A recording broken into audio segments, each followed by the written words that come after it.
Trump est inculpé, à nouveau, pour avoir violé la loi sur l'espionnage et d'autres crimes. Mais s'agit-il d'une simple distraction? Et s'agit-il d'une persécution?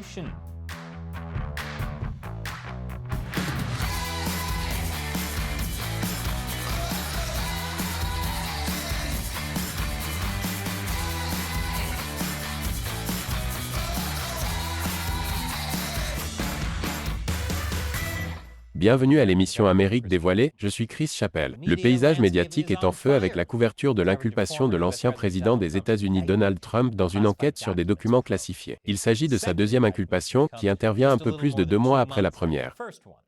Il n'aura fallu que 2 mois à Trump pour obtenir une suite à son inculpation alors que j'ai dû attendre 36 ans pour avoir une suite à Top Gun. À ce rythme, Trump en sera à son 216e acte d'accusation lorsque je verrai Top Gun 3. Vendredi dernier, le conseiller spécial Jack Smith a publié l'intégralité de l'acte d'accusation. Le tableau qu'il dresse est plutôt mauvais. C'est peut-être le pire tableau dressé par un président depuis George W. Bush. Certains le décrivent comme dévastateur, l'ancien procureur général Bill Barr le qualifie de très accablant. D'autres disent que même le fantôme du Watergate pense que Trump est allé trop loin. Mais les chiffres de Trump ne reflètent pas cela. Si la plupart des Américains considèrent les accusations fédérales comme sérieuses, la question de savoir si Trump aurait dû être inculpé est différente. Selon un sondage ABC News/Ipsos, seule la moitié de la population estime que M. Trump aurait dû être inculpé, tandis que 35% estiment qu'il n'aurait pas dû l'être.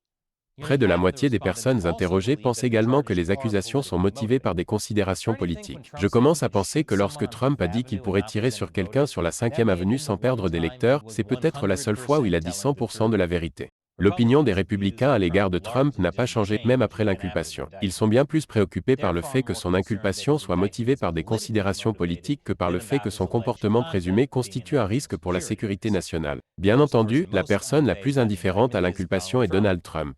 Mardi dernier, M. Trump s'est rendu dans le district sud de la Floride pour une audience devant un jury, où il a plaidé non coupable des 37 chefs d'accusation retenus contre lui. Au fait, si les choses semblent se dérouler à la vitesse de l'éclair, c'est parce que le tribunal du district sud de Floride des États-Unis a tendance à faire avancer les procès rapidement, à tel point qu'on l'appelle apparemment le « Rocket Docket ». Que dire de plus? Lorsque vous vivez dans le même État que l'homme de Floride, vos tribunaux acquièrent beaucoup d'expérience. Cela signifie que Trump se présente devant un tribunal sur son propre terrain, ce qui pourrait lui être favorable s'il obtient un jury compréhensif. Mais il lui sera également très difficile de retarder le procès. Vous savez, pour des raisons de campagne électorale en 2024. Après avoir plaidé en sa faveur, M. Trump s'est immédiatement rendu dans le New Jersey pour un rassemblement, au cours duquel il a abordé les accusations dans les termes les plus crus possibles, à savoir en utilisant sa technique de prédilection pour contrer l'avocat spécial Smith. Quoi que l'on pense de Trump sur le plan personnel ou politique, l'homme a certainement de l'énergie. Voilà une journée bien remplie. Qu'y a-t-il dans l'acte d'accusation? Je vous le dirai après la pause. Bon retour parmi nous. Le document d'inculpation pour l'affaire des documents classifiés de Trump établit une chronologie ainsi que des preuves à l'appui de 37 chefs d'accusation. Voici ce qui s'est passé. En août 2022, le FBI a fait une descente dans la résidence de Trump à Mar-a-Lago et a saisi plus de 33 boîtes et cartons de documents classifiés. Au total, environ 300 documents portant des marques de classification, dont certains au niveau top secret, ont été récupérés chez Trump depuis qu'il a quitté ses fonctions en janvier 2021. On ne sait toujours pas si l'un de ces documents contenait le secret de la raison pour laquelle les enfants adorent le goût des céréales Cinnamon Toast Crunch. Un jour, j'irai au fond des choses. Nous avons eu des échos du type de documents recherchés par le FBI, mais nous en savons désormais beaucoup plus. Selon l'acte d'accusation, M. Trump a stocké des documents classifiés liés à 7 agences fédérales, dont la CIA et le ministère de la Défense.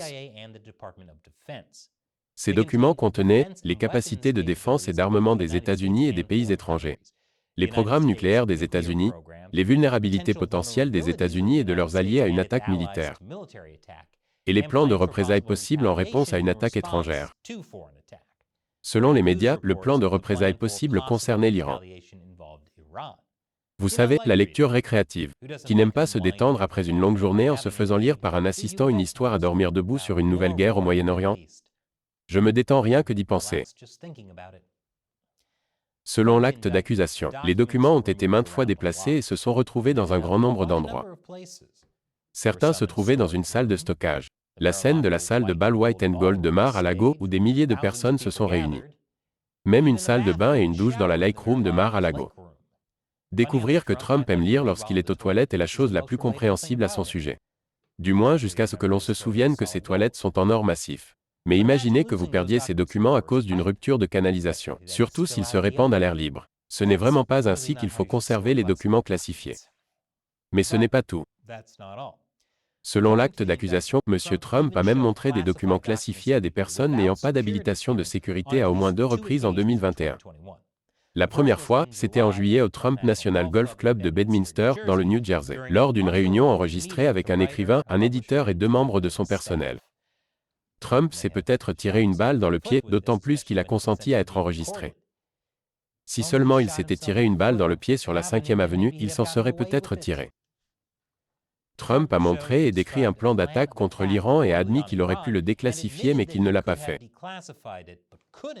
Et que c'était toujours un secret. La deuxième fois a eu lieu en août ou septembre au Bedminster Club avec un représentant de son comité d'action politique.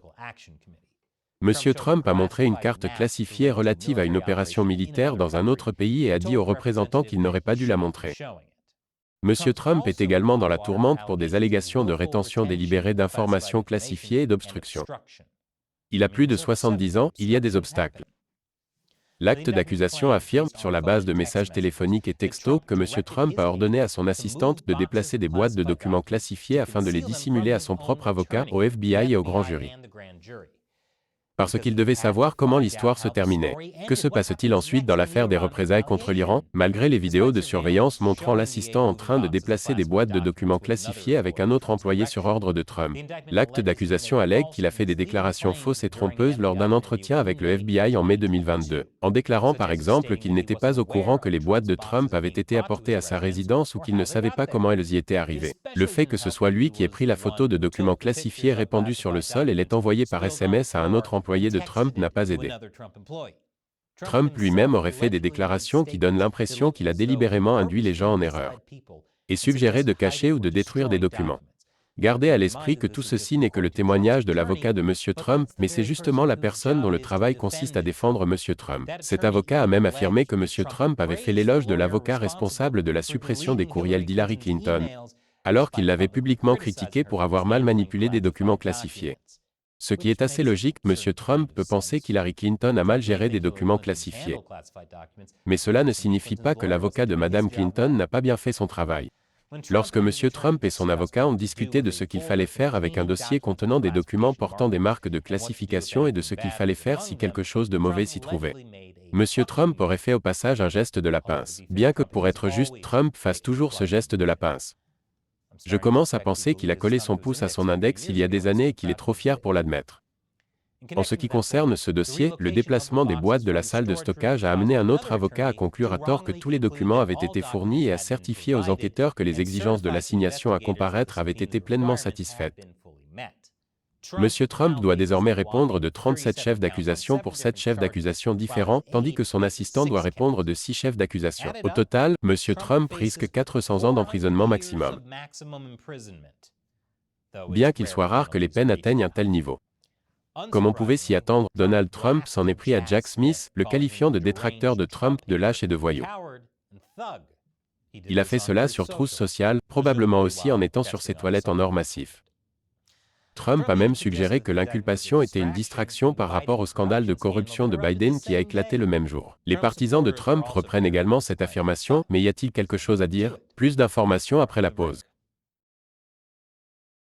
Bienvenue à tous. Lorsque la deuxième inculpation de M. Trump a été rendue publique, de nombreuses personnes se sont rangées de son côté. Même ses adversaires républicains Mike Pence, Ron DeSantis, Nikki Haley et d'autres. Certains, comme le président du comité judiciaire de la Chambre des représentants, Jim Jordan, ont insisté sur le fait que l'ancien président avait la possibilité de déclassifier des documents à tout moment. D'autres se sont interrogés sur la question des « deux poids, deux mesures ». D'autant plus que M. Biden a été pris en flagrant délit de possession de nombreux documents classifiés qui n'étaient pas correctement sécurisés. Les documents classifiés font vraiment de bonne lecture à l'heure du coucher. Beaucoup sont particulièrement préoccupés par le fait que le gouvernement fédéral semble traîner les pieds pour enquêter sur le fils de Joe Biden, Hunter Biden, pour ses affaires louches à l'étranger. Probablement parce qu'ils ont vu ce que l'enquête sur les enregistrements de Hunter Biden a fait à Matt.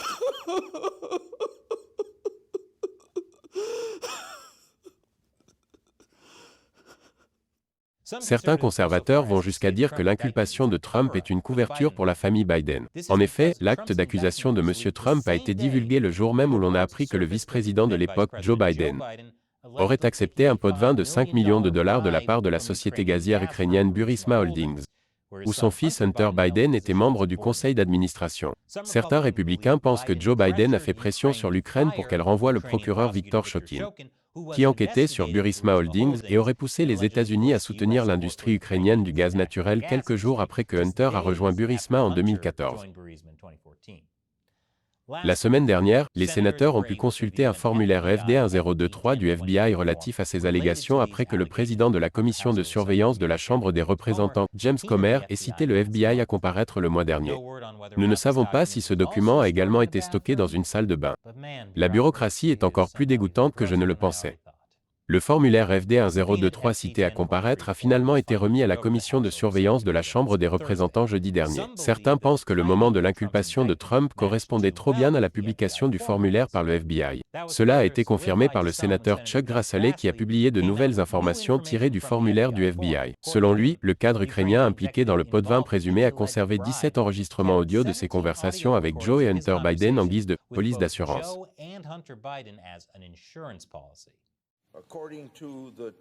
Selon le document 1023, le ressortissant étranger possède 15 enregistrements audio d'appels téléphoniques entre lui et Hunter Biden. Selon le document 1023, le ressortissant étranger possède 2 enregistrements audio d'appels téléphoniques entre lui et le vice-président de l'époque, Joe Biden. Le document 1023 indique également que le vice-président de l'époque, Joe Biden, a pu être impliqué dans l'emploi de Hunter Biden chez Burisma. L'idée est donc que quelqu'un savait que l'histoire du formulaire FD 1023 était sur le point de tomber et a inculpé Trump juste pour faire les gros titres. Ce qui est plausible, je suppose. Bien sûr, selon le FBI, un formulaire FD 1023 ne contient pas de faits vérifiés. Il ne fait qu'enregistrer un rapport d'une source humaine confidentielle. En outre, nous ne savons pas ce que contiennent exactement les enregistrements de l'exécutif ukrainien.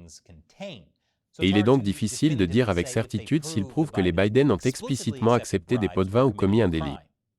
Jusqu'à présent, la commission judiciaire de la Chambre des représentants, dirigée par les républicains, n'a toujours pas cité de crime spécifique. Si l'acte d'accusation était une distraction, il semblerait qu'il l'aurait gardé jusqu'à ce que le contenu du FD 1023 soit exploré de manière plus approfondie. Une chose est sûre, l'acte d'accusation n'est pas une dissimulation, puisque rien n'a été dissimulé. Mais la question de savoir s'il s'agit d'une distraction n'est pas vraiment la plus importante. La question est de savoir si l'état de droit est appliqué de manière égale.